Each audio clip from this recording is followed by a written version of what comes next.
From Lagos, the nation's commercial capital, this is the News at 10. Live from Channels Television. Reporting tonight, Ijoma Onyato.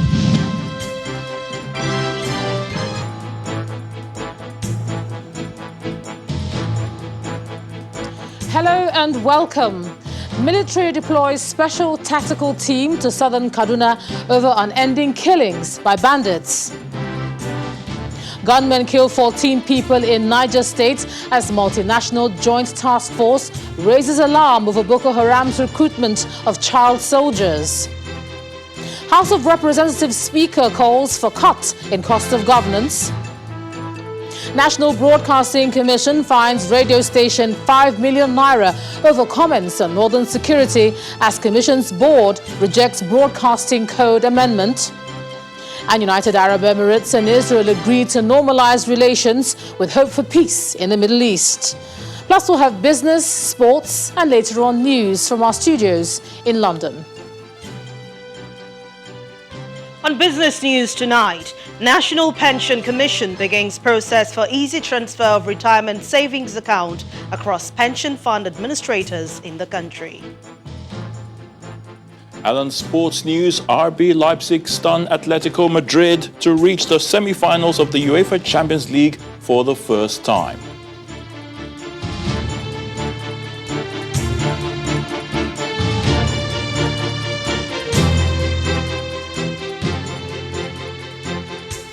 The security situation in the southern part of Kaduna is getting some attention as military authorities today announced deployment of a special tactical team to confront the bandits killing innocent Nigerians in the state. The decision follows the recent rising cases of attacks on villages and settlements by gunmen who are said to be on the run. The military says it's also deploying several other strategies to stop terrorists, insurgents and kidnappers ravaging other parts of the country, particularly in the north. The rise in insecurity in the northern region continues to take its toll on a large number of citizens, with insurgency, banditry, kidnapping, cattle rustling and other forms of criminality still being tackled. Sadly, one part that seems to be experiencing this new wave of devastating attacks is southern Kaduna, which is fast becoming a hotspot of isolated killings by bandits in the northwest. At a news conference in Abuja, the coordinator of Defense Media Operations, Major General John Eneche, says the military will deploy special forces to the various flashpoints in southern Kaduna to curb the attacks. Troops of Operation Safe Haven have continued to intensify efforts aimed at securing the lives and property in the general area. Particularly in this regard, Special Operations Forces have been deployed to the Joint Operations Area, covering the various flashpoints. This move is expected to achieve the desired result with the provision of credible and actionable intelligence, specifically from the primary sources. A good piece of information, you may say, but then the question of adequate security lingers. How safe is the civilian population from the evils of criminals, especially insurgents, going forward? The coordinator insists that actions are in place to deal with this challenge. Sequel to the warning by the United States AFRICOM, that is United States African Command, that extremists have begun deploying several strategies to silently re-establish themselves across some regions in Africa, including the West African sub-region. The armed forces of Nigeria and all the relevant security agencies is leaving nothing to chance. Consequently, actions already in place in this regard are being reviewed to handle this all-important intelligence appropriately. As the days go by, the nation will be watching closely to see how the military will put an end to the activities of bandits in southern Kaduna a task that surely must be done to restore peace for its residents now and into the future. From southern Kaduna, we turn attention to the northeast, where the Multinational Joint Task Force is accusing the Boko Haram terrorist group of resorting to the use of child soldiers to resuscitate its declining influence in the Lake Chad Basin. The Chief of Military Information for the MNJTF, Colonel Timothy Antiga, said in a statement that the recruitment of child soldiers by the sect is part of their new strategy following the recent mass surrender by their fighters to the military. He alleges further that the Boko Haram terrorists confirmed the development when they posted pictures of children dressed in military uniforms and holding assault rifles in a video released during the Salah celebrations. Meanwhile, gunmen have killed at least 14 people in Mariga local government area of Niger State. The state police authorities say 5 other persons sustained gunshot wounds and are currently receiving treatment in hospital. A resident of the community said the invasion happened at a time when members of the local vigilante group were out on patrol of nearby forests. He also revealed that the attack took place during the popular Mariga Market Day, which had many traders from various locations. The police say they're on the trail of the alleged cattle rustlers. Away from security now, the president has inaugurated the headquarters of the Nigerian Content Development and Monitoring Board as part of efforts towards promoting local content. The 17-story edifice was first conceived in 2013 and its groundbreaking done in 2015 under the administration of former President Goodluck Jonathan. President Muhammadu Buhari, who spoke at the virtual inauguration, stressed the importance of local content in all government projects across the country and his administration's focus on self-reliance. The world-class 17-story building stands as a testament that Nigerian companies can actually deliver quality projects in record time. The foundation was laid in 2015, and today dignitaries are gathered in Yenagoa to celebrate the official commissioning. About half of what you see on the surface is buried below to keep the building standing and provide structural foundation support, using 207 piles, each at 800 millimeter diameter, driven to 30 meters depth, as the foundation carrying this structure. This project, as far as I'm concerned, is a salute to Mr. President's avowed commitment to continuity. Mr. President has never played politics with development. According to the governor of Bayelsa State, the building has positively changed the aesthetics of Yenagoa. Now that this outstanding structure has been built, the aesthetics of Bayelsa and Yenagoa has changed.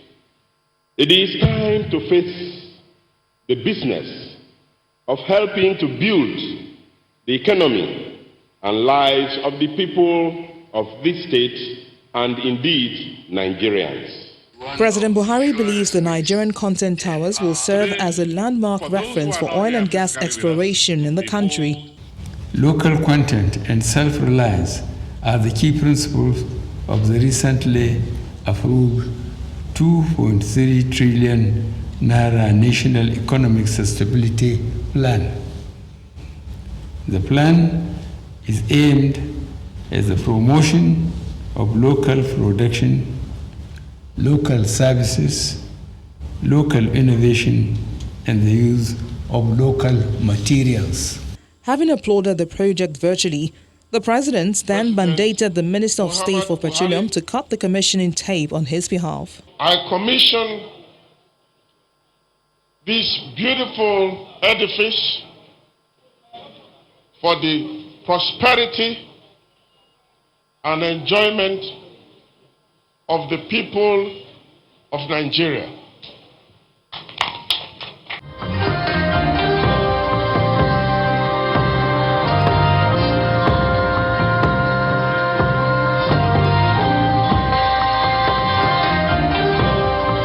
The Nigerian Content Towers is the tallest building in the south-south region of the country.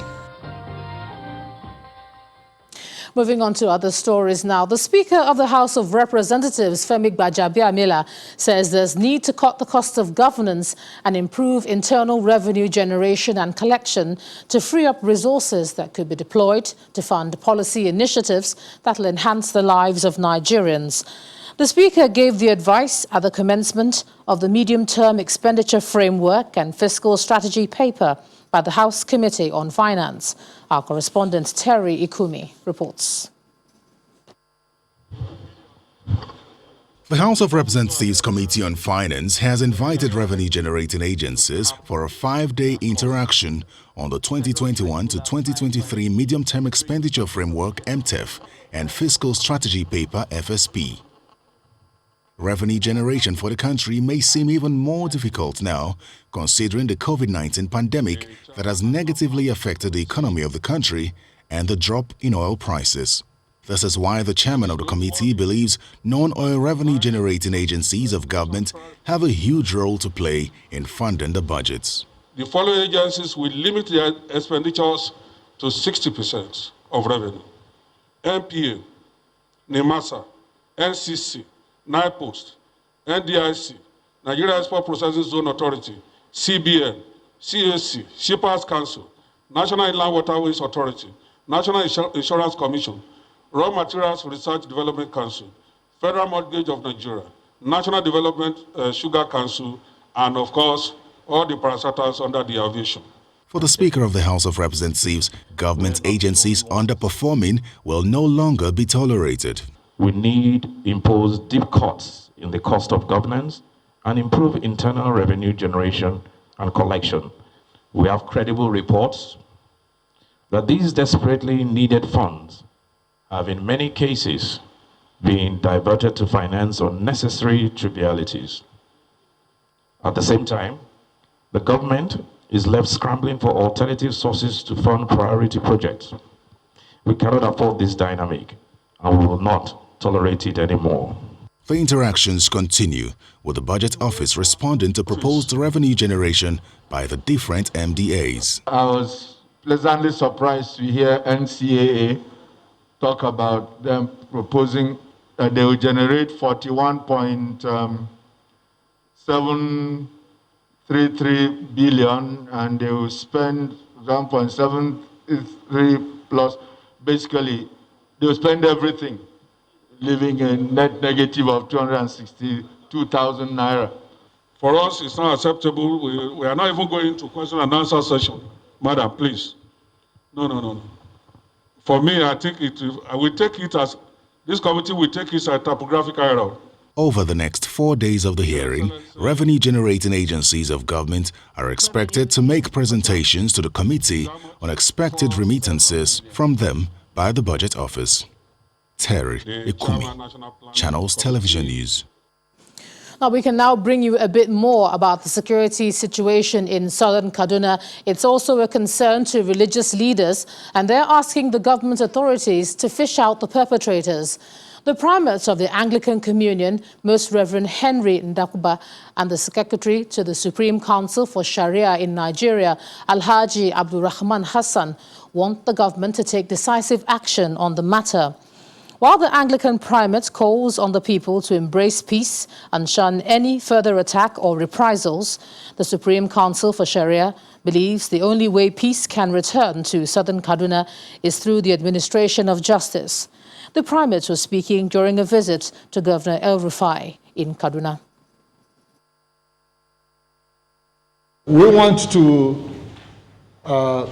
assure you of our prayers for the state and also trusting God to intervene in this hydra-headed issue so that by the grace of God, solution will be found and the culprits will be brought to book and the people will live in peace. And for us, the Church of Nigeria stands for peaceful coexistence and the ability for people to pursue their enterprise wherever they may be, whether not south, east, west, any part of this country, that people will be able to live in peace and security and pursue their desires. This unfortunate situation would have been avoided had it been the past Kaduna State administrations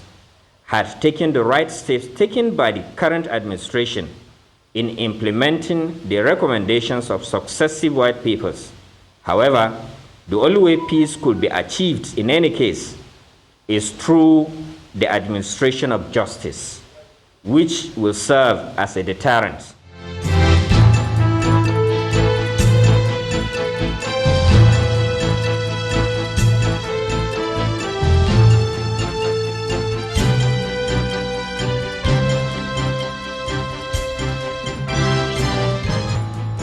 Welcome back.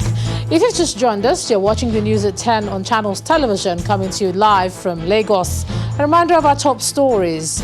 Military deploys special tactical team to southern Kaduna over unending killings by bandits. Gunmen kill 14 people in Niger State as Multinational Joint Task Force raises alarm over Boko Haram's recruitment of child soldiers. House of Representatives Speaker calls for cut in cost of governance. Board disagrees with the Minister of Information and Culture on the revised broadcast code.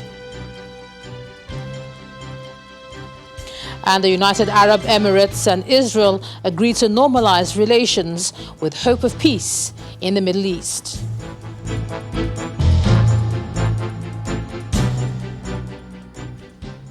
Our website, channelstv.com, has more information on our top stories.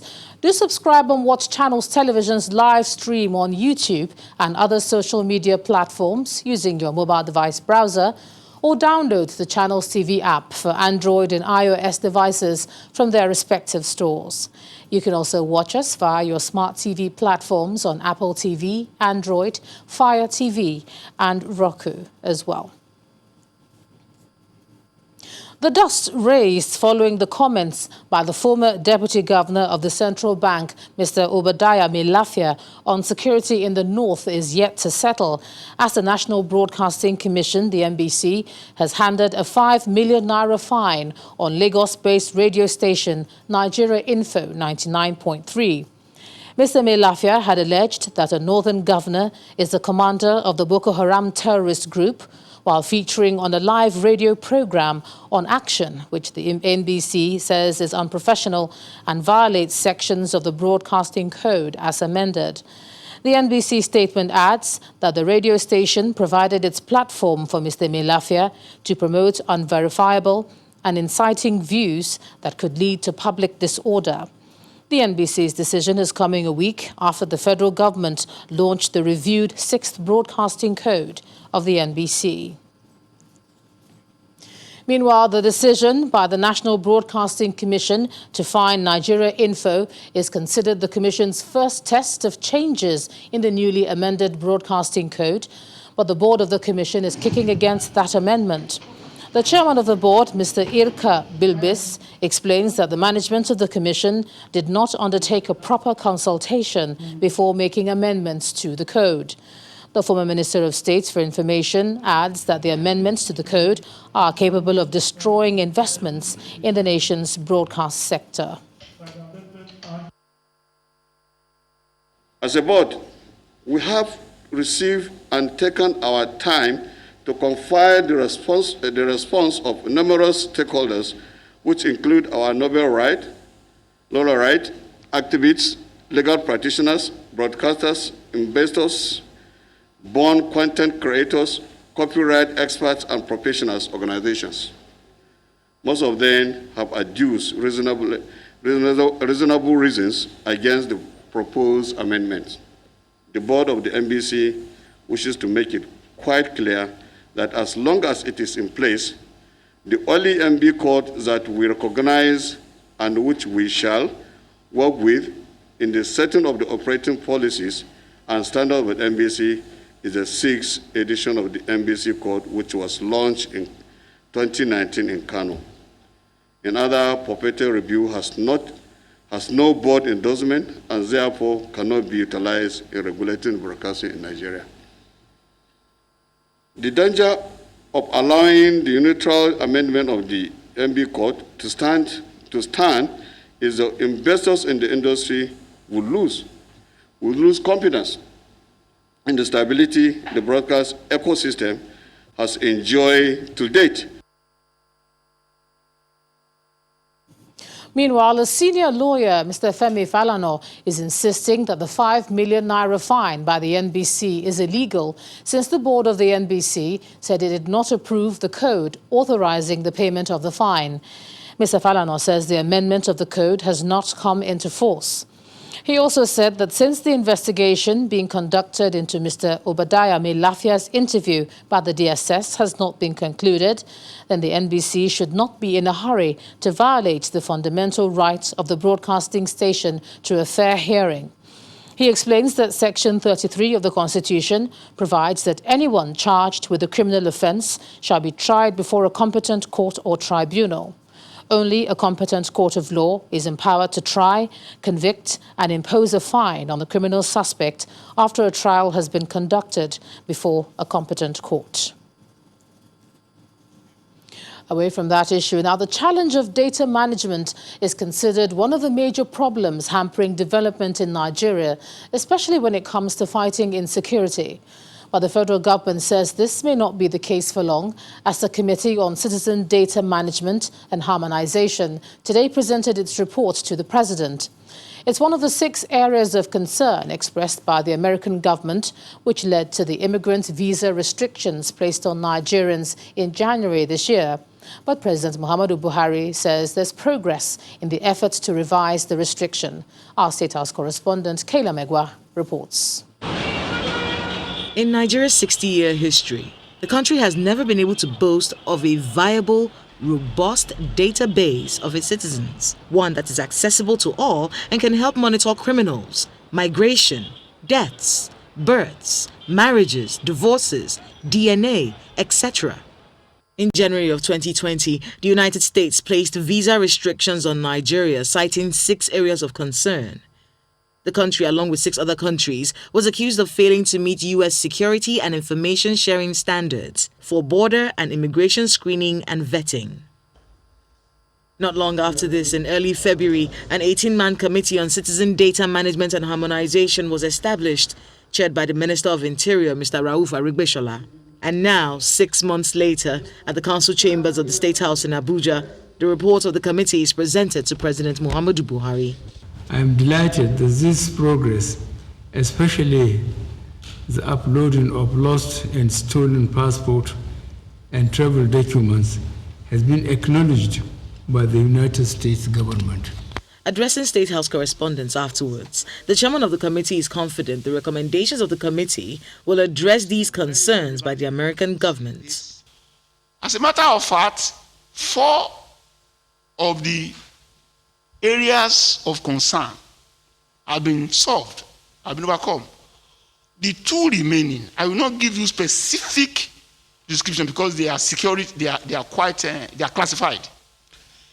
They are related to security. And to solve that problem is the reason for creating now a national criminal information system and data bank for DNA. All data from other data collection agencies are to be harmonized into one portal to be managed by the National Identity Management Commission. All the other government agencies too, they have their own database, but it is linked with the national identification number, as the example that was stated. If you go for passport or driver's license, they will ask you for your national or marriage or whatever it is. So everything else. So even police will not ask you for ID card. He will ask you for the number, the digital number. And he has a way to verify that number. That is what we are focusing on. The report states that this data harmonization must be completed by the 30th of June 2021, and INEC has till December the 31st, 2020 to ensure all registered voters have a national identification number. For the identity of Nigerians to be effectively collated and managed, the committee is recommending that a special intervention fund be set up, worth 71.12 billion naira. Kayla Magwa, Channels Television News. Let's take a look at some politics now. As the date for the September the 19th Edo governorship election draws nearer, a prominent traditional ruler in Edo State has reiterated the need to have issue-based campaigns and discourage electoral violence. His Royal Highness George Egabo said this when he received the Edo APC governorship candidate Pastor Osage Izeyamu and his campaign team at the palace in Agenegbode, Isako East local government area of the state. The visit kicked off the APC campaign rallies in Isako East, Isako Central and Isako West local government area of the state.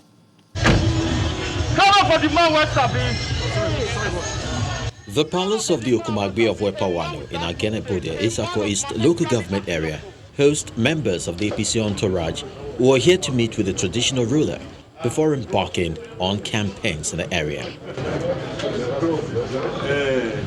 The party's governorship candidate, Osage Izeyamu, explains the vision behind his aspiration, while the monarch dispenses his blessings with an emphasis on the need for the election to be peaceful. The simple agenda is an acronym that stands for security and social welfare, infrastructural development, manpower development, public-private partnership, leadership and example, and employment and empowerment scheme.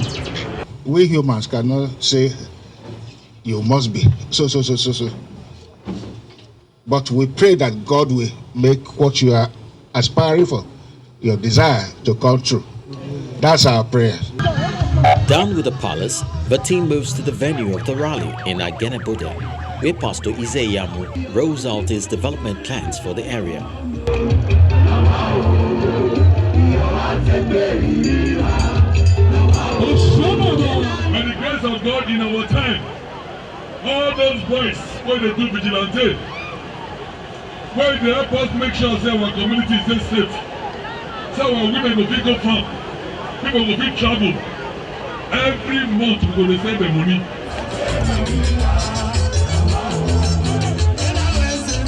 In Auchi, the headquarters of Isako West local government, Pastor Osage Izeyamu reiterates his determination to return Edo to the path of progress, while the former APC national chairman, Adams Oshomale, says he is confident that the APC candidate will not disappoint. By the time when we enter government, everything we're going to do is to make sure they will get job. He gets somewhere not one job, they want empowerment. You saw him explaining his simple agenda. Each of every word has relevance to each and every one of us. So he understands the challenges, he has done the proper diagnosis, and he has come with the solution. The day's activities then end with the team visiting the palace of the Otaro of Auchi, where the APC governorship candidate is honored with a chieftaincy title by the monarch. When the news at 10 returns, gunshots fill the air as PDP campaign trail hits Isako West local government area. Plus, National Pension Commission begins process for easy transfer of retirement savings accounts across pension fund administrators. And that will be on business. Do join us again.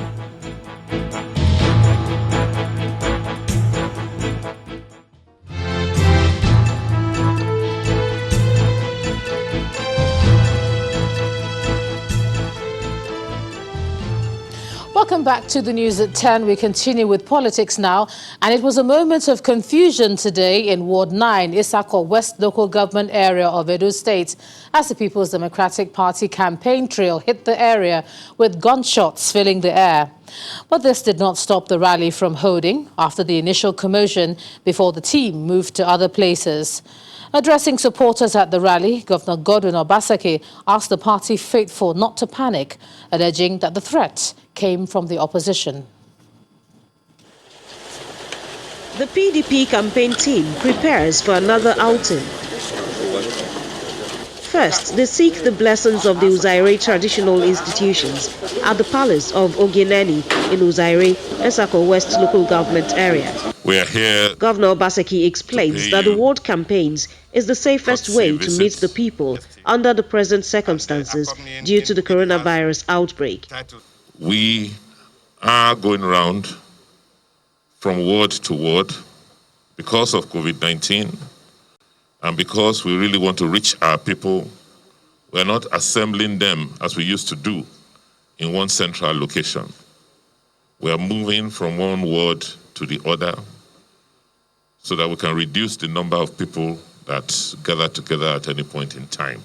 I promise Uzaire people will give you 100% vote. He receives the blessings and support of the Uzaire Traditional Rulers Council.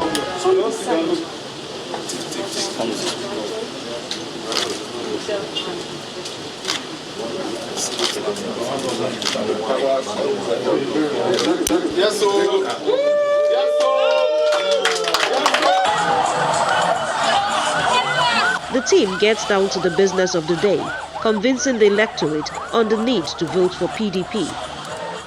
At Apana Ward 10, it was a different kind of reception as gunshots rent the air.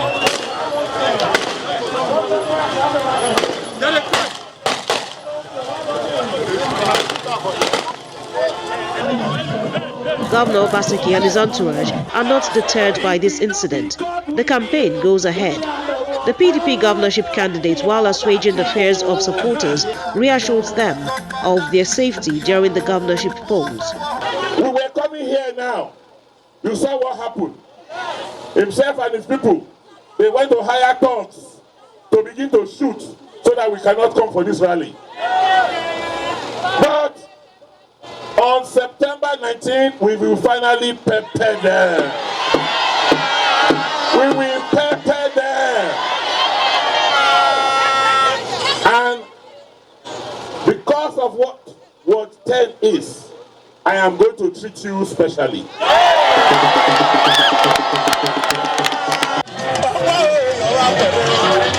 The last rally ground was certainly not the least in terms of the turnout.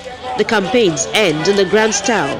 A motorcade leads the PDP campaign trail to Ward 11 Uzaire, home to the deputy governorship candidate, Philip Shaibu.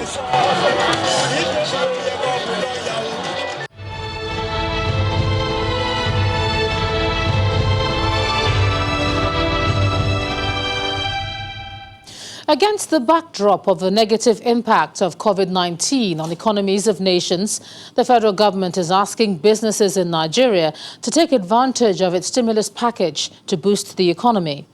The Secretary to the Government of the Federation and the Chairman of the Presidential Task Force on COVID-19, Mr. Boss Mustafa, says this is to forestall a possible slip of the economy into recession. Mr. Mustafa said this at the national briefing in Abuja, where the need for more testing was also emphasized.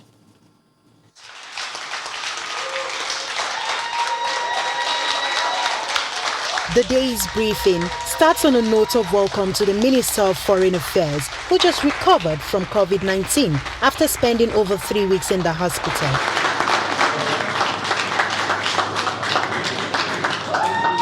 The briefing continues with officials speaking on the need for states to prioritize sample collection and testing, as most laboratories across the country remain underutilized. Confirmed cases have been very low compared to what we've been having before. But this is not because the numbers are getting low, but it's because we are not collecting enough samples. So we are working with the state to quickly address this. The task force chairman also speaks about the need to keep the economy afloat despite the negative effects of the pandemic on global economy. Our government had put in place an economic sustainability plan backed by a stimulus package in the sum of 2.6 trillion naira to boost local economies. I therefore urge our businesses to take advantage of the stimulus package to revive and or boost their businesses. We cannot afford to let our economy slide. Also of concern for the task force is the resurgence of infections among health workers, as well as the need to treat people who show symptoms but have no immediate access to testing. We are concerned by the resurgence of infection in healthcare workers. In a bid to sustain the gains we have made in reducing the rate of infection among our health workers, we have made training and retraining of health workers on infection prevention and control a priority. We don't have the capacity, we know that, to test everybody that wants to be tested. Maybe in the cases where people cannot be tested soon enough, to recommend a cocktail of some medication. Nigeria has tested a little above 338,000 samples so far, with 9 states including Lagos, Ogun, Oyo, Kano and Rivers, plus the FCT, accounting for 70% of all the tests.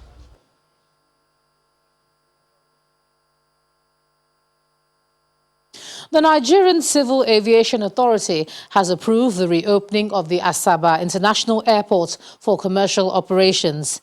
The approval was conveyed to the Delta State government by the NCAA to ascertain the level of preparedness for its reopening, pursuant to the federal government's lifting of the ban on local air travel. The NCAA explained that the airport had satisfactorily fulfilled the requirements of the COVID-19 restart guidelines and protocols and therefore had been granted the authorization to resume normal operations.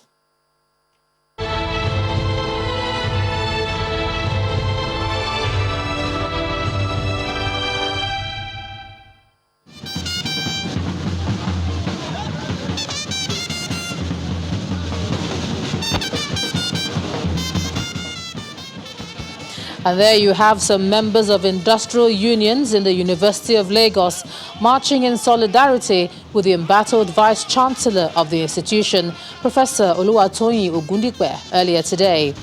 The union, made up of the Academic Staff Union of Universities, the Senior Staff Association of Nigerian Universities, the National Association of Academic Technologists, and the Non-Academic Staff Union, are asking the federal government to rescind the decision to remove the Vice-Chancellor. They gave their position after a congress held today in the university. In a joint communique after the meeting, the union stated that the council violently and most lawlessly violated the law in the said removal of the Vice-Chancellor. The communique further declared the removal of the Vice-Chancellor as illegal on 6 grounds, some of which include: there was no notification to the Vice-Chancellor on the allegation against him. No investigation was set up to look into the allegations against him in line with the University Act. No formal report for any investigative hearing, and there was no fair hearing. The Governing Council of the University of Lagos had on Wednesday announced the removal of the Vice-Chancellor, Professor Oluwatoyin Ogundipe. The decision was taken at a meeting of the university's Governing Council held in Abuja and chaired by the Pro-Chancellor and Chairman, Dr. Wale Babalakin. The council went ahead to name Professor Theophilus Shoyombo of the Faculty of Social Sciences as the acting Vice-Chancellor of the institution. Shortly after that, however, Professor Ogundipe issued a statement describing his removal as null and void. Meanwhile, the University Senate has also rejected Professor Ogundipe's removal and the appointment of Professor Theophilus Shoyombo as the acting Vice-Chancellor of the university. The Senate said the action of the Council was a violation of the Universities Act 2003, claiming due process was not followed, as the Senate was neither informed nor invited to forward its recommendation to the Council. On his part, Professor Ogundipe has engaged the services of a senior advocate of Nigeria, Michael Zekome, to file a suit to challenge his removal from office. He also described his removal as illegal and unconstitutional, adding that it was carried out without due process and contrary to the University Act and other extant laws of the suspension and removal of the Vice-Chancellor of the university. The House of Representatives Ad Hoc Committee on the possible relocation of tank farms in Lagos has concluded its oversight visit to the state with a resolve to foster a win-win situation between the host community and the tank farm operators. At the end of their tour and multi-stakeholder engagement, the chairman of the Ad Hoc Committee, Honorable Sir Yosogun, says they will come up with a report that will highlight improved safety practices and improved infrastructure development for the host community. And once by the leadership of the House. It started with a resolution of the House of Representatives on matters concerning tank farm operations and community development in some parts of Lagos. These ad hoc committee members, a product of that resolution, are in Lagos to fact-check the value chain of operations vis-a-vis any possible impact on the host communities. Okay, but you have been trained on the usage. The visit takes them to 17 tank farms in Ijebu-Egba and the Kirikiri areas, accompanied by various government authorizing agencies. Where necessary, the operators had to demonstrate their safety capacity and preparedness for any incidents. From the books, we are told that the investments of the tank farm facilities are in the excess of over 450 billion naira. Besides being responsible for 45% of Nigeria's petroleum product storage and distribution, making it a national strategic asset. Let us get helmets, extra helmets. Wrapping up from on-site inquiries, their job isn't done yet. Everyone concerned, the regulators, operators, the state government and its agencies, the community representatives had to be brought into one room to harmonize any possible gray area. When fire service came, they said there were some of the equipment that needed to be introduced. If you say you are moving them to another where, you are creating another problem for men in Kirikiri. Questions were asked, responses were given, and commitments were made to an improved community business collaboration so that both of them can coexist safely. On the issue of CSR, we're responsible Nigerians, and I'm sure that every company within that space have been doing one CSR or the other. But now, with this coming up, we want to promise that we will do more. These operators, the tank farm operators, pay tax. They are not spirits. So if it's going to be collaboration between the state, federal, the operators, and even the community, if we all collaborate, the business can live side by side human beings. The train continues to the governor's office, who gladly accepted to do more for the Ijebu-Egba community, just as the NNPC Group Managing Director Mele Kyari has promised to assist in constructing a rigid concrete road to support the heavy axle load in that neighborhood.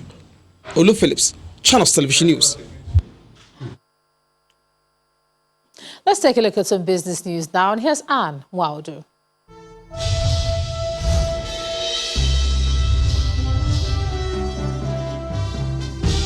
Joma, welcome to Business News. The National Pension Commission says it has begun the process that will enable contributors to easily transfer their retirement savings account from one pension fund administrator to another at least once in a year. In a statement released today, PENCOM says the move is in line with Section 13 of the Pension Reform Act 2014, and it will facilitate equitable pension asset portability and improve overall service delivery to RSA holders. The Commission adds that it has developed a robust electronic platform called the RSA Transfer System, which will allow pension fund administrator utilize the RTS platform for enabling orderly submission of RSA transfer requests. The African Union says the resolution of outstanding African Continental Free Trade Agreement negotiations will be carried out by virtual meeting. In a statement released today, the AU explains that the decision was reached in order to enable the successful commencement of trading on July the 1st, 2021, and that's shifting from July the 1st of this year due to disruptions caused by COVID-19. The Continental body also mentioned that it has set up a high-level committee of experts to examine all the issues relating to the AFCFTA negotiations, while the recommendations will be submitted to the senior trade officials for consideration at the AU's upcoming meeting in September this year. And let's head to the market, where the Nigeria stock market maintained a positive posture for a second day this week. Total volume of equities traded increased by 26% as against the previous session. Layo Adegoke has the details.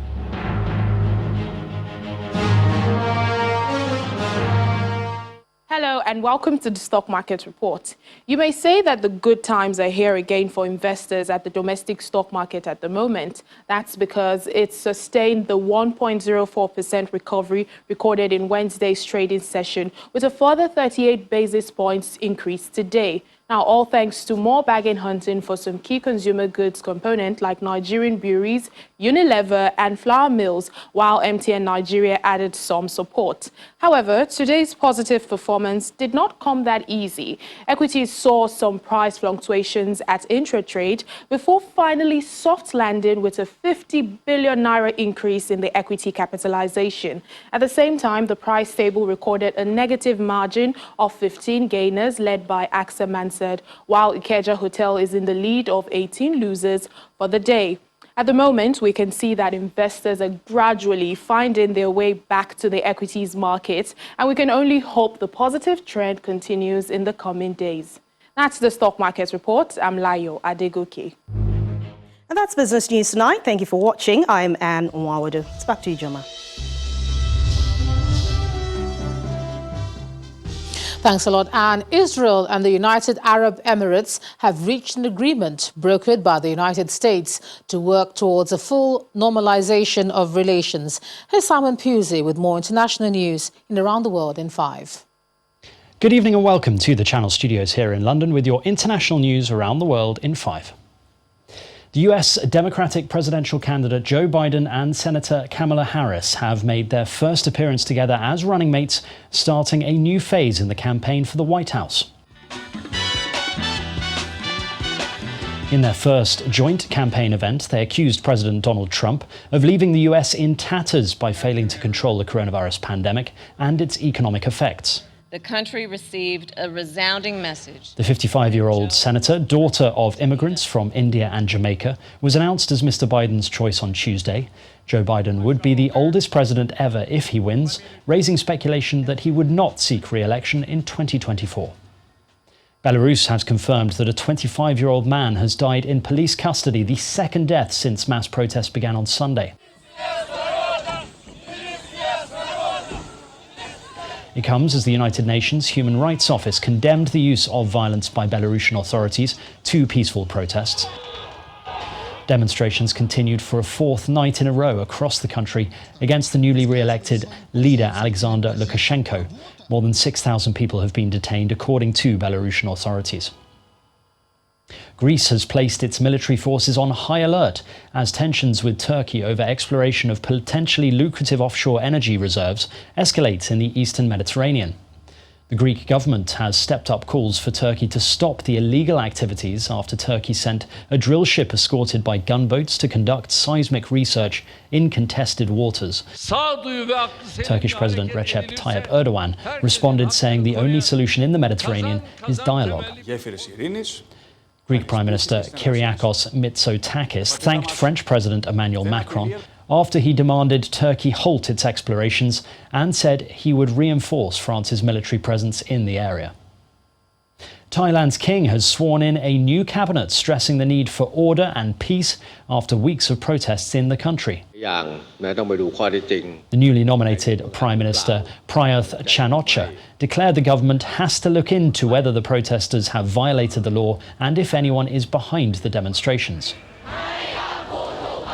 Over recent weeks, high school and university students have targeted the government and the monarchy, calling for its dissolution and for democratic reforms. Thailand has some of the strictest sedition laws in the world, and anyone who defames, insults or threatens the king can face up to 15 years in prison.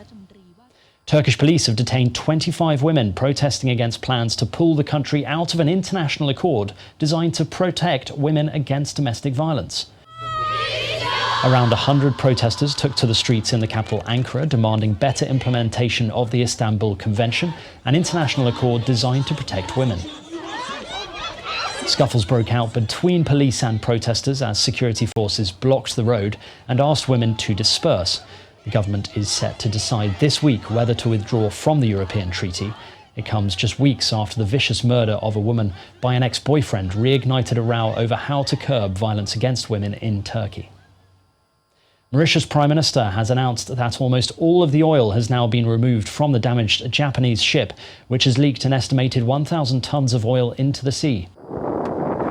According to authorities, all fuel had now been removed from tanks, but there was some residue in parts of the ship. The MV Wakashio struck a reef and went aground off the Indian Ocean island's southeast coast on July the 25th. It began leaking oil last Thursday, prompting a rush by volunteers to clean up and prevent an ecological disaster on the island shores. Mozambique says its troops are fighting to regain control of a key area following multiple reports that it had fallen to Islamist militants on Wednesday. The military says there is ongoing action against Islamists who have been using the local population's shields. It follows days of fighting for the port in the country's gas-rich north. The militants linked to the Islamic State group have briefly taken a number of northern towns in recent months, displacing tens of thousands of people. And finally, in a bizarre move even for him, Donald Trump has complained about the pressure coming out of the showers, to the extent the US government has proposed changing the definition of a shower head. And on behalf of the United States, the Trump administration has asked for rule changes that would allow shower heads to boost water pressure after Donald Trump repeatedly complained that water does not come out fast enough from fixtures, saying that his hair has to be perfect. Consumer and conservation groups argue that it is wasteful and unnecessary. If it advances, the move could end up in the courts. And that's your international news around the world in 5. Now back to the Channel studios in Lagos.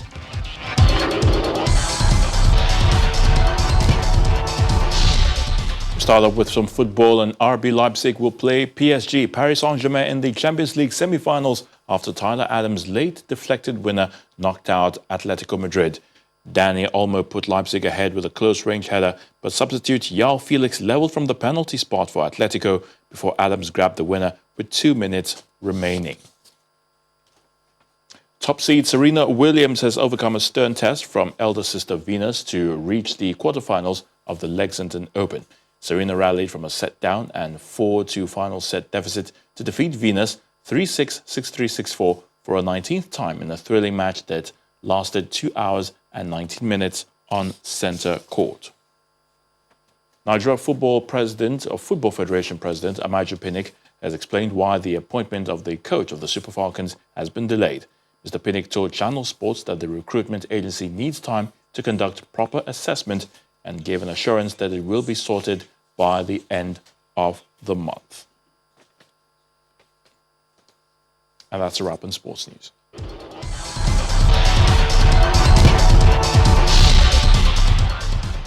Thanks a lot, Ayotunde. And the main news again. The military today said it deployed special tactical team to southern Kaduna to face bandits killing innocent Nigerians in the state. Meanwhile, 14 people were also killed in Niger State. Also today, the board of the National Broadcasting Commission disagreed with the federal government over the amendment of the Broadcasting Code, while senior lawyer Femi Falana also faltered the 5 million naira fine on Nigeria Info, describing it as illegal and unjustifiable. That's the news at 10 tonight. Thank you so much for staying with us. I'm Ijoma Onyato. Do stay safe and good night.